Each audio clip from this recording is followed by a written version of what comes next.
జై శ్రీమన్నారాయణ. ఈ చిత్రం చూస్తూ ఉంటే అంటే ఏకశిల దశావతారములు ఈ చిత్రాన్ని బాగా గమనిస్తే శ్రీ వెంకటేశ్వర స్వామి వారి సుప్రభాతంలో ఒక శ్లోకం కనిపిస్తుంది. వెంకటేశ్వరుడు 10 అవతారాలతో కలిగినటువంటి మూర్తిగా దాని భావం తెలుస్తుంది. దాన్నే ఇక్కడ కొంచెం మనం చక్కగా చూసినట్లయితే మీనాకృతే కమఠకోల నృసింహవన్నిన్న స్వామిన్ పరస్వత తపోధన రామచంద్ర శేషాంశ రామ యదునందన కల్కి రూప శ్రీ వెంకటాచలపతే తవ సుప్రభాతం. ఈ శ్లోకాన్ని అనుసరించి మీనాకృతే అంటే మొట్టమొదటి కాళ్ళ దగ్గర చూసినట్లయితే మనకి చేప ఆకారం కనిపిస్తోంది స్వామికి.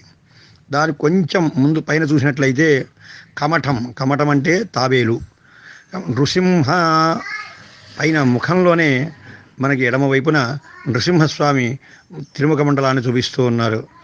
అది నారసింహానికి గుర్తు. మీనాకృతే కమఠకోల నృసింహ అయింది.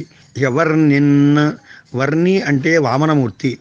కుడివైపు ఉన్నటువంటి ఆయుధాల్లో వామనమూర్తికి ఒక చిహ్నమైనటువంటి గొడుగు కనిపిస్తోంది, చూచారా? అది ఆ గొడుగును చూచిన వెంటనే వామనావతారం జ్ఞాపకం వస్తోంది.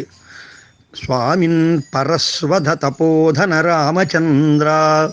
తర్వాత అది పరశు అంటే గొడ్డలి. అది ధరించినటువంటి వాడు పరశురాముడు. కాబట్టి మనకి ఆ గొడుగుకి సరిగ్గా అటువైపుకు చూడండి, చూచినట్లయితే పరశువు కనిపిస్తోంది, గొడ్డలి. పరస్వధ తపోధన రామచంద్ర. ఆ పరశురాముడి తర్వాత కనిపించేటువంటిది రామావతారం. ఆ రామావతారానికి గుర్తుగా గొడుగు కింద చేతిలో మనకి బాణం కనిపిస్తుంది. అలాగనే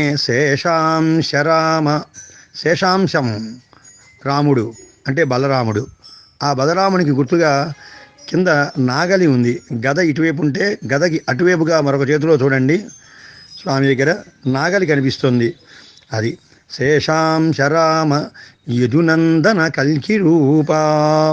యదునందన అంటే కృష్ణ పరమాత్మ. కృష్ణ పరమాత్మకి ప్రతీకగా ఆ ముఖముల పైన కిరీటం పైన నెమలి పింఛములు కనిపిస్తున్నాయి. ఆ నెమలి పింఛములు బట్టి ఈయన కృష్ణుడే అనవచ్చు. యదునందన కల్కి రూప. కల్కి అవతారానికి గుర్తుగా ఇటువైపు నాగలి పైన ఉన్నటువంటి చేతిలో ఒక ఖడ్గం కనిపిస్తోంది. అది కల్కి అవతారానికి ప్రతీక. ఇవన్నీ కలిగినటువంటి వాడు కలియుగంలో మనకి శ్రీ వెంకటేశ్వరుడిగా లభిస్తున్నాడు అని శ్రీ వెంకటేశ్వర స్వామి వారి అవతారం మధ్యలో ప్రాయస్వ చరణౌ పుంసాం శరణ్యత్వేన పాణిన కృపయా దిశతే శ్రీమద్ వెంకటేశాయ మంగళం అని అన్నట్లుగా తన అమోఘమైనటువంటి హస్తాలతో తనని ఆశ్రయించమని చెప్తున్నటువంటి వాడు స్వామి. అది మనకు కనిపిస్తోంది ఈ చిత్రంలో. ఈ రకంగా ఎవరో చక్కటి శిల్పి దీన్ని ఆకృతిని తయారు చేసి ప్రచారం చేశారు. మనస్సులో ఉన్నటువంటి భావాన్ని చూపించడం చాలా కష్టం. చాలా చక్కగా ఇది నిర్వహింపజేశారు. జై శ్రీమన్నారాయణ. అడియన్ కులశేఖరదాస.